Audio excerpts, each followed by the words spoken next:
The message came without warning. It arrived on every screen, every communication device, every signal receiver across thousands of worlds at the exact same moment. There was no countdown. There was no introduction. 1 second, the galaxy was quiet, and the next, a single voice filled the void between the stars. The voice belonged to High Emissary Vorak of the Galactic Dominion. He was a tall being, gray-skinned and cold-eyed, with 4 arms folded neatly behind his back. He stood in front of a great black throne, and behind him stretched the endless dark of space. He did not shout. He did not threaten with anger. He spoke the way a person speaks when they already know the answer to every question in the room. "People of the galaxy," he said, "the Dominion has watched you long enough. Your wars, your borders, your pride, all of it ends now.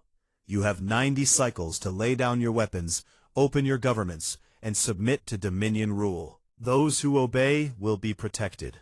Those who do not will be removed." He paused. This is not a negotiation. The transmission ended.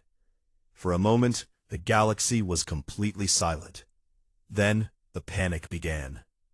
On the Crethan homeworld, generals who had never once considered surrender called emergency meetings. The Crethan were among the oldest warrior civilizations in known space. Their soldiers had fought in over 300 wars. Their warships were said to be unbreakable. Their commanders laughed at danger. They had statues built to honor courage, and considered fear to be a personal failure. Those same generals sat in their meeting room and said nothing for a very long time, because they had all seen what happened to Kethal Prime. 3 days before the message was sent, the Dominion had made a demonstration. Kethal Prime was a beautiful world, green and blue, full of forests and cities and 12 billion living beings who woke up that morning with no idea that the day would be their last. They had done nothing wrong. They had committed no crime. The Dominion chose them simply because they were large and visible, and their destruction would send a message that no words could match. The void cannons fired. They were weapons unlike anything the galaxy had ever seen. They did not shoot fire or light. They folded space itself, collapsed it inward, like a piece of paper being crushed in a fist. There was no explosion. There was no sound. 1 moment, Kethal Prime existed. 11 minutes later, it did not. In its place sat a small, silent black point that slowly swallowed the last pieces of what had once been a world. Every telescope, every satellite, every monitoring station in the nearby systems recorded it. The footage spread across the galaxy in hours. People watched it over and over, unable to fully believe what they were seeing. 12 billion people, gone. Not destroyed in fire, not scattered across space, simply erased, as if they had never been there at all. After that, Vorak sent his message. The response from most of the galaxy came quickly. The Yannari Federation, which had resisted Dominion expansion for 40 years, sent their formal surrender within 6 cycles. Their president wept during the announcement. She told her people she was sorry. She told them she had no choice. The Dominion had not even aimed a weapon at them.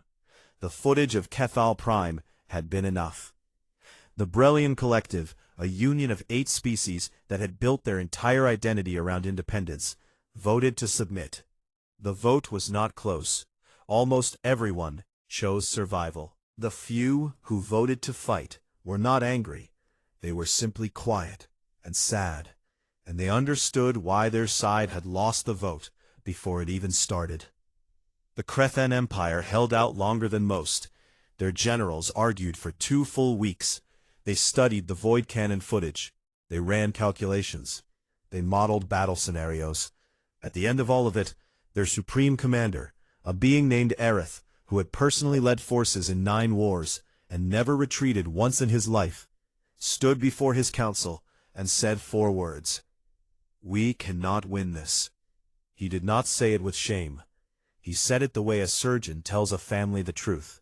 Plainly, quietly, because the truth deserved to be spoken, even when it was terrible. The Crethans submitted. Their warships powered down. Their soldiers removed their weapons and stood at attention, waiting for Dominion officials to arrive. It took less than 50 cycles for over 4,000 civilizations to bend the knee. Some cried, some raged, and then went quiet. Some simply accepted it with exhausted silence, like people who had run a very long race and finally stopped. Vorak watched the submissions arrive from his command ship, and felt nothing in particular. This was how it always went. This was how it always would go. The Dominion had done this before, in other parts of the galaxy, with other species who had thought themselves special. Pride was common. Courage was common. But courage had a limit, and that limit was always found at the edge of absolute hopelessness. He was not cruel for its own sake. He simply understood power. And power, he believed, was the only honest language in the universe. His navigators brought up the next target on the star map. It sat near the edge of a quiet arm of the galaxy, a small yellow star with several planets circling it. The third planet was the one that mattered. It was not impressive by any measure. Its people had only recently reached space. They had no great empire, no ancient warrior tradition, no fleet that stretched across sectors. They were young, noisy, and deeply divided among themselves. They were called humans, and their world was called Earth. Vorak looked at it for a moment. It was the kind of world the Dominion processed quickly, a minor stop between larger targets. He expected the same thing he always got, a short silence, then a flag of surrender. Then the slow, familiar process of absorption. He gave the order to move the fleet toward the Sol system. Somewhere far away, on that small blue-green planet, a signal was received.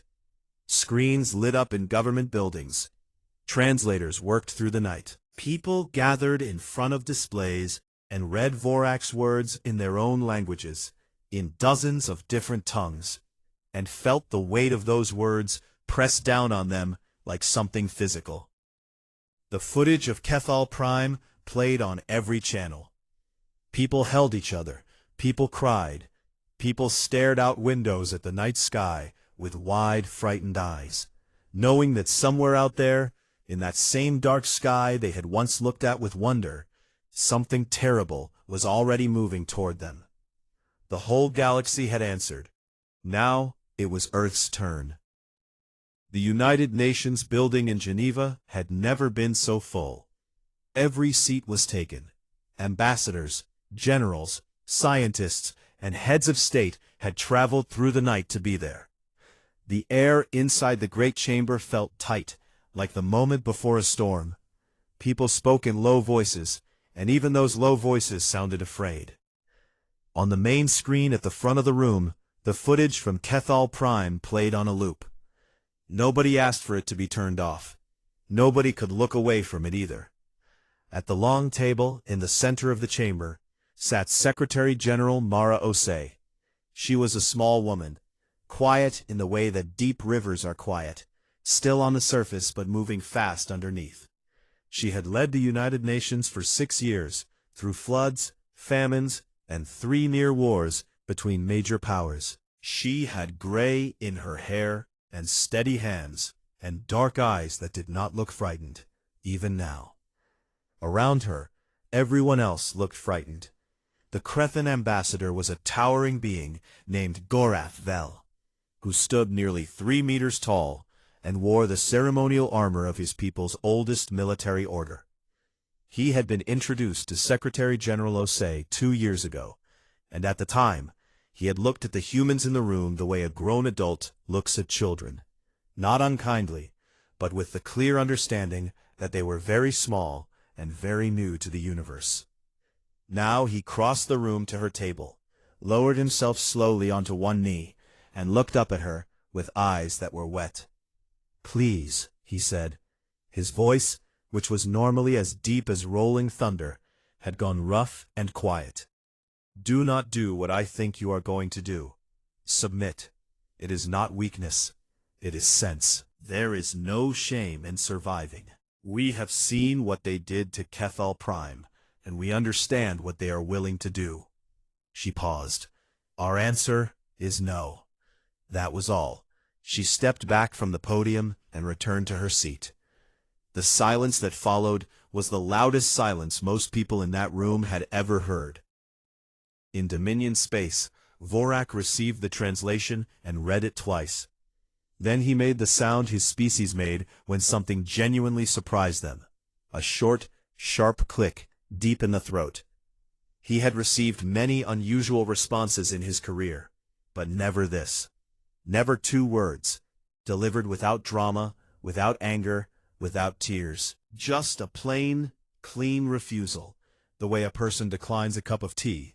He almost admired it. Then he ordered the fleet to accelerate.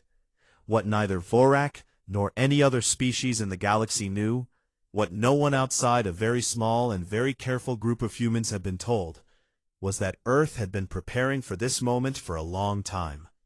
Not for first contact with friendly neighbors, not for trade agreements or cultural exchanges. Those things had come, and humans had welcomed them warmly. But deep inside the research centers and military think tanks and long-range planning offices, certain very quiet, very serious people had been asking a different question for decades. The question was simple. What is the worst thing that could happen to us out there? And then, without telling anyone, they had started building answers. It began after humans first made contact with other species and began learning the real history of the galaxy. That history was not pretty. It was full of empires rising and falling, of strong civilizations crushing weaker ones, of beautiful worlds turned to ash. Humans had read that history with wide eyes, and then done something that most species, in their relief at finding other intelligent life, had not done. They had taken notes. They studied every recorded conflict. They analyzed every weapon system they could gather data on. They watched how dominant powers moved, how they attacked, what patterns they used, what assumptions they always made. They were especially interested in the Dominion, which had been expanding slowly in the direction of the Orion Arm for over 2 centuries. Human analysts had flagged the Dominion as a potential threat 40 years before the Kethal footage ever arrived. So when the orbital defense platforms came online in the days after Mara's speech, they were not built in a hurry. They had been ready. They had been waiting. Weapons platforms slid into position around Earth, around Luna, around Mars, and at the edges of the solar system itself. Energy signatures that had been carefully hidden inside routine satellite systems were quietly activated. Warships that had been cataloged as deep space research vessels showed their real capabilities for the first time. Earth had not been sleeping. It had been watching, and it had been building. This did not mean humanity was unafraid. People were afraid. Soldiers on those warships wrote letters home. Scientists working on countermeasures for void cannon technology worked 16-hour days with shaking hands and red eyes. Ordinary people on the streets of every city looked up at the sky at night and felt a cold dread that no amount of reassurance could fully reach. But there was something else, too, something harder to name, a quality that humans had carried through every bad century in their own long, painful history. A stubbornness that lived somewhere below fear, somewhere even below reason, a deep, irrational insistence on remaining themselves, on not bending, on choosing the hard road even when the easy one was right there. Other species had it too, but perhaps not quite like this. Gorath Vel sat in the observation deck of the Crethon diplomatic ship and watched Earth's defense grid come to life on his scanner. His old warrior's eyes moved across the readouts. He was silent for a long time. Then he said, quietly, to no one in particular, they were always ready. He was not sure if he felt afraid for them or proud. The Dominion fleet dropped out of faster-than-light travel at the edge of the solar system and spread out in a wide formation. It was an enormous force. Over 300 warships of various sizes, from fast scout vessels to massive dreadnoughts that were longer than most cities. Their hulls were dark and angular, built not to look threatening, but simply to be threatening, in the way that a mountain does not try to look large. It simply is. At the center of the formation sat Admiral Zeth Marak's flagship, a warship so heavily armored that it had once taken a direct hit from a dying star's shockwave and kept moving. Zeth Marak was not the kind of leader who made speeches. He was short and methodical, with pale blue skin and close-set eyes that missed very little. He had overseen 200 planetary conquests. He had a system for everything. He looked at Earth's solar system on his tactical display, noted the defense grid with mild interest. It was better than he expected for such a young species, but not alarming, and gave his first orders in a calm, even voice. Standard formation. Disable the outer platforms first. Move the void cannons to secondary position for now. I want to see what they're doing before we end it. The fleet advanced. The first human response came from a line of orbital defense platforms positioned just beyond the orbit of Jupiter. They fired simultaneously. Dozens of long-range energy weapons, sending bright lines of light cutting across the dark. Several Dominion scout ships were hit. 2 were destroyed. 3 more were damaged and fell out of formation. Zeth Marak raised one eyebrow. The range on those platforms was farther than he had estimated. He adjusted his formation, spreading the fleet wider to reduce the concentration of fire they were receiving. Then the human warships appeared. They came from unexpected directions. Not from Earth, not from any position his scanners had been watching carefully, but from behind Jupiter's moons, from the asteroid belt, from pre-positioned points in deep space that the Dominion's advanced scouts had not flagged as significant. There were fewer of them than his fleet, by a wide margin. They were smaller. Their weapons were less powerful. By every standard measurement, they should not have been a serious concern. But they did not fight the way they should have. Most species, when facing a superior force, either ran or held a line. They followed patterns. Their commanders made rational decisions: protect the strongest ships, sacrifice the weakest, concentrate firepower, fall back when the numbers turned bad. This made them predictable. And predictable enemies, Zeth Marak had learned over 2 centuries of warfare, were enemies you could beat with math. Human commanders did not behave like this. One group of human ships charged directly at a Dominion dreadnought. 3 small vessels against something 30 times their size, and instead of trying to destroy it, they flew in tight spiraling patterns around the hull, forcing the dreadnought to hold its fire or risk hitting its own escort ships.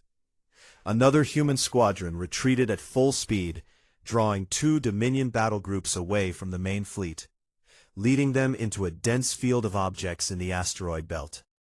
The Dominion ships followed, confident in their armor, and found that the objects in the belt had been seeded with compact explosive devices, timed to go off in sequence, not all at once, pushing the Dominion ships together and making them interfere with each other's targeting systems.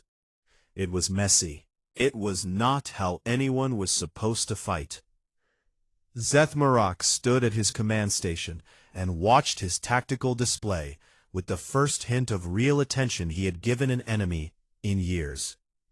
"They're making bad decisions," said his chief tactician, a young officer named Preeth, who was very good at analyzing enemy behavior. She was frowning at her screen.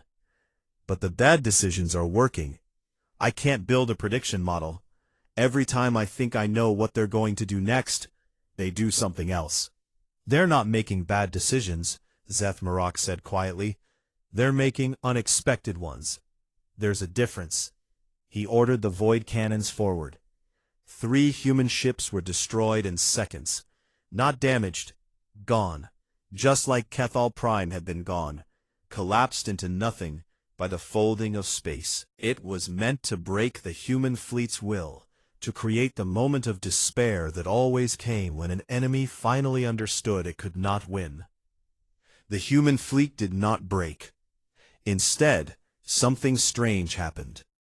The remaining human ships began moving in a way that seemed almost random, scattering in all directions, some retreating, some advancing, some holding still. Preet started to flag it as panic, but Zethmarak held up a hand. He watched. He waited. Then he understood. "They're not running," he said.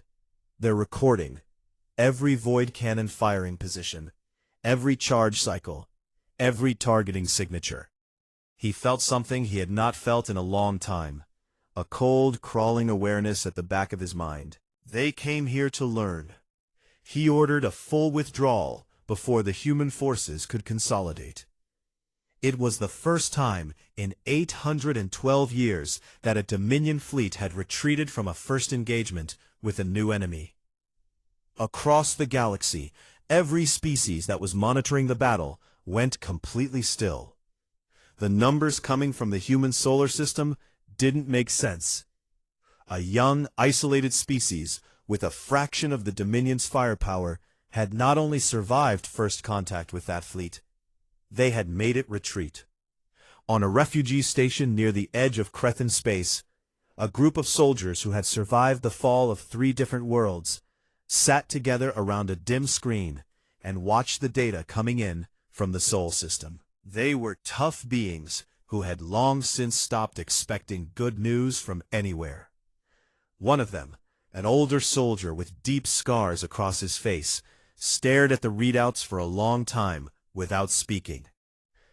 "They made the Dominion afraid," he finally said. His voice was very quiet. It was not a boast. It was not celebration. It sounded almost like something he was saying to himself, just to hear what the words felt like out loud.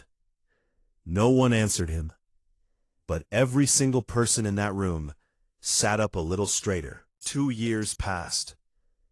They were not easy years. The Dominion did not make the same mistakes twice. After the first battle, Zethmarak spent 3 months studying everything his fleet had gathered, every human tactic, every weapon signature, every movement pattern. He brought in additional fleets from other sectors and built a new strategy that accounted for human unpredictability by simply using overwhelming numbers. He stopped trying to outsmart human commanders and instead tried to drown them in firepower. It worked, partially. Human orbital stations were destroyed.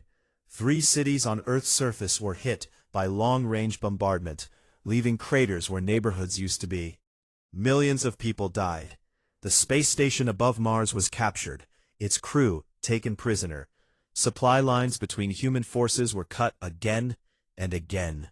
There were weeks where every piece of news coming out of the front lines was bad, and the people of Earth went about their days with heavy hearts and tired faces, wondering quietly how much more was left in them. But they kept fighting. Every time the Dominion pushed forward, humans pulled back and then came at them sideways. Every loss was absorbed and used as information. Every defeat was studied the same way the first battle had been: what worked, what didn't, what could be done differently next time. There was a culture inside the human military, built carefully over decades of preparation, that treated failure as data rather than shame. Commanders were not punished for losing. They were asked 2 questions: what did you learn and what do you need? The Dominion found this deeply confusing. In most species, prolonged losses led to a collapse of morale, then a collapse of the fighting force, then surrender. This was how wars ended when one side was stronger. But with humans, the losses seemed to produce something that looked less like collapse and more like a slow, grinding intensification, as if every painful setback tightened something inside them, rather than loosening it. Zethmarak began including personal notes in his reports to the High Council, something he had never done before in 2 centuries of service. His notes said the same thing over and over, in different ways. These beings do not process defeat the way others do. I do not understand it. I am not certain it can be overcome by force alone. The High Council told him to continue. In the 2nd year of the war, something else began to shift. 7 alien species, most of them recently subjugated by the Dominion. All of them officially obedient and quiet, made contact with Earth through hidden communication channels. They were not offering armies. They were too afraid for that. But they offered intelligence. Dominion fleet positions, supply schedules, the locations of fuel depots, the political tensions inside the High Council. Small things, dangerous things, if discovered. They did it because they had been watching Earth fight for 2 years, and had come to a conclusion that none of them fully put into words, but all of them felt clearly. If Earth fell after this, there was no hope. Not ever. Not for anyone. So they helped in secret, at great risk to themselves, and they told no one. The information from those 7 species was quietly fed into human strategic planning. Fleet movements that had been unpredictable became slightly more predictable. Supply attacks became more precise. The human forces, which had been fighting half-blind, began to see just a little more clearly. And in a research station buried deep inside an asteroid in the outer solar system, a team of human scientists were finishing something they had started the day after the void cannons first fired. They called it the cork. It was not a weapon in the traditional sense. It did not fire anything. It did not destroy. What it did was simple in concept and extraordinarily difficult in practice. It stabilized local space-time when a void cannon tried to fire. When a void cannon collapsed space inward, the cork field pushed back, holding space flat, forcing the collapse to fold in on itself harmlessly. The singularity would form and immediately die, like a flame in a sealed box with no air. It worked in testing.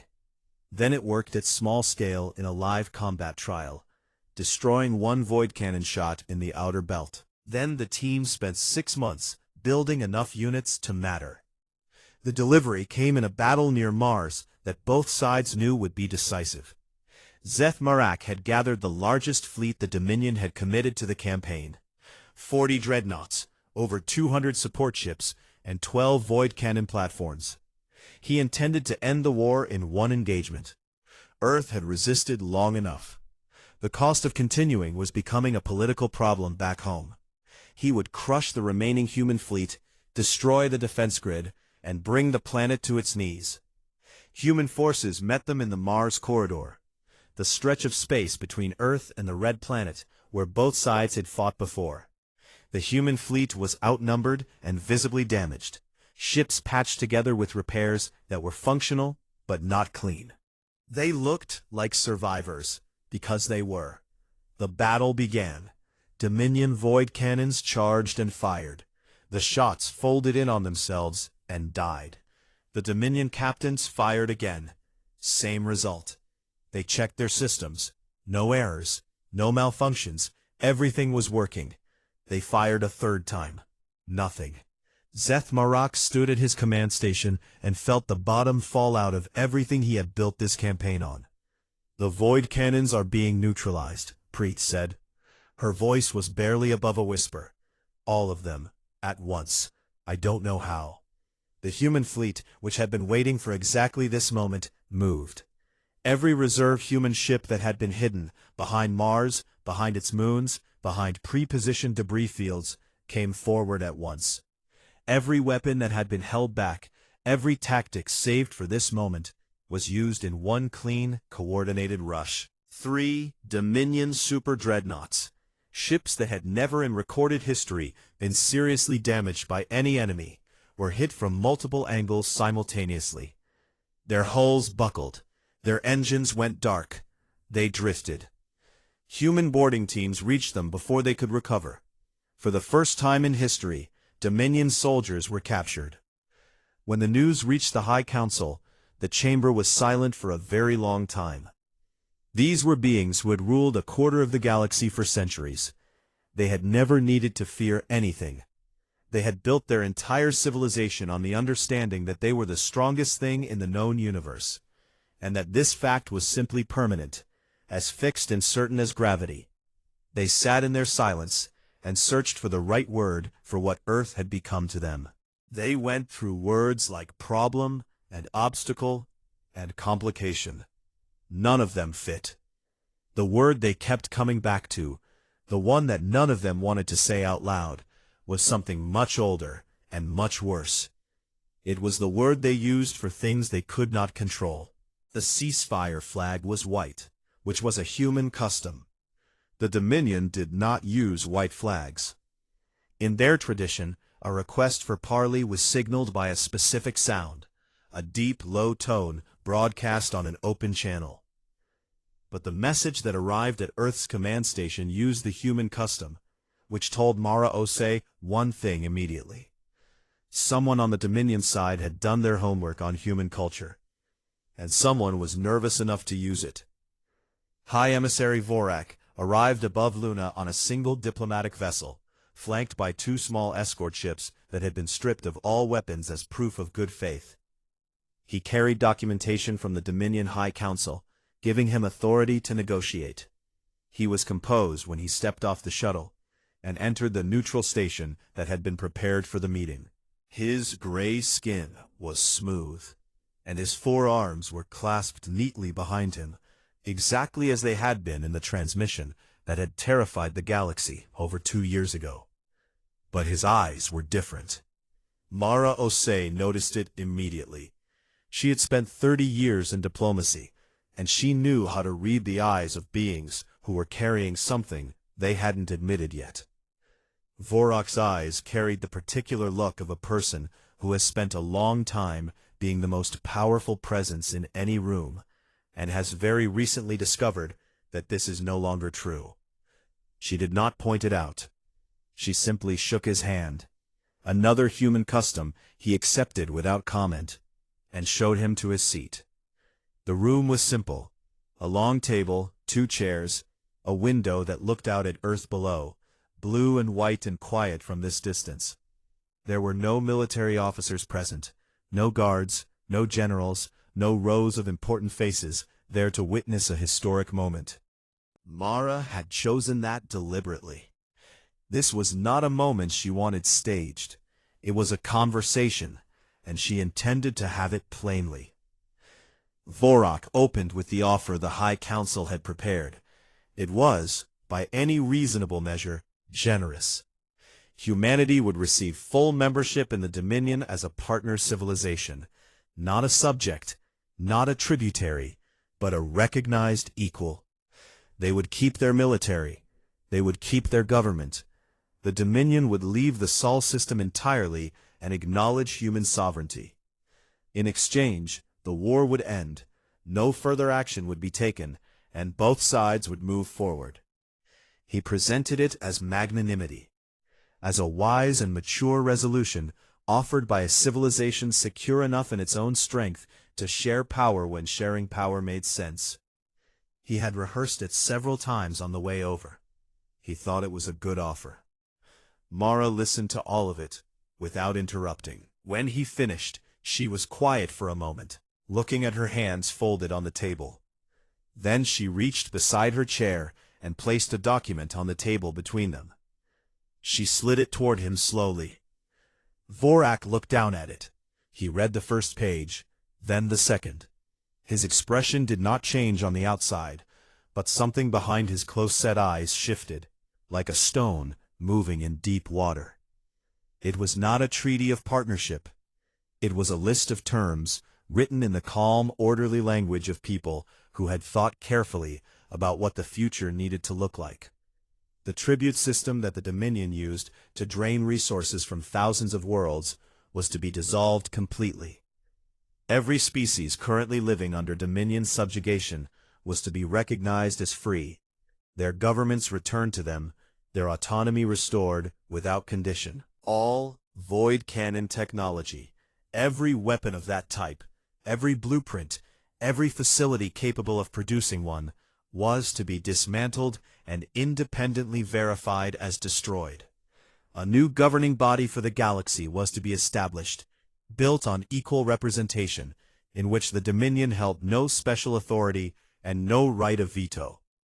At the bottom of the document, the signatures of 7 alien species had already been added. The same species that had quietly fed information to Earth for 2 years.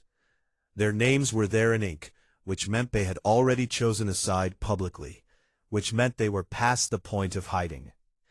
Vorak read it all. Then he set it down. "You could have surrendered," he said. His voice was quiet. It had lost its broadcast quality, the tone of someone speaking to a large audience. It was just a voice now, just a person talking. At any point in this conflict, you could have accepted terms. You would have lived. Your world would have continued. Everything you were trying to protect would still exist. He did not say it as a threat. It had nothing left of threat in it. He said it the way someone says something that has genuinely been confusing them for a long time, with the particular frustration of a person who cannot make the math work no matter how many times they run it. Mara looked at him for a long moment. "So could Kethal Prime," she said. The room was very still. Vorak said nothing. He looked at the document. He looked at the window, at the blue planet below it. He thought about the fleet that had retreated from a system it should have taken in a day. He thought about the void cannons that had failed, and the 3 dreadnoughts that were now in human custody, and the High Council chamber, where no one had said the word they were all thinking. He thought about what 2 more years of this would look like, and what 5 more would look like, and whether there was a version of this that ended the way the Dominion story was supposed to end. He did not think there was. He picked up the pen that had been placed on the table, another human custom, and signed. The news traveled faster than any ship could carry it. Within hours, every monitoring station, every relay point, every system that had been watching Earth survive 2 years of the impossible, received the same confirmed report. The war was over.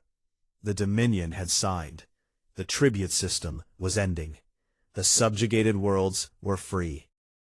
The galaxy did not celebrate immediately. It was not that kind of moment. It was quieter than that, and deeper. It was the kind of moment that takes time to understand. The way a person who has been holding their shoulders tight for years only notices the tension when it finally lets go. On 100 worlds, people sat with the news and cried without fully knowing why. On the refugee stations, old soldiers who had surrendered without a fight watched the transmission and were very quiet for a long time. On the Crethan homeworld, Gorath Vel, who had knelt before a human woman and begged her to give up, sat alone in his quarters and read the terms of the agreement 3 times. Then he stood, walked to the window, and looked at the stars. He did not speak, but he stood straight, and his old shoulders were back, and his eyes were clear. In the years that followed, monuments were built. Not grand, dramatic ones, not the kind with fire and weapons and images of battle. The monuments that meant the most were small and simple. A plain stone on a hillside on Earth with 2 words cut into it. No explanation given, just, "We refused." A sculpture on a freed Yanari world of 2 hands, 1 human, 1 Yanari, placed flat on a table with a document between them. A wall on the Crethon homeworld where nothing was written at all, just names, the names of every world that had submitted, listed not in shame, but in memory, so no one would forget what the alternative to Earth's choice had looked like. Young beings across the galaxy grew up learning about the war the way all children learn about history, in pieces, over time, gradually assembling the shape of something very large. And they always asked the same question eventually. Why didn't they just give in? Everyone else did. They were smaller. They were younger. They didn't have to fight. And the elders always answered the same way, because there was only one honest answer. We don't entirely know, they would say. Something in them wouldn't bend. Maybe it was stubbornness, maybe it was rage, maybe it was grief for 12 billion people on a world they had never visited. Maybe it was something simpler than any of that, just the deep old human refusal to be told how the story ends before it's over. A pause. Everyone shook with terror. The galaxy obeyed, except them. And that changed everything. The children would sit with that answer for a while.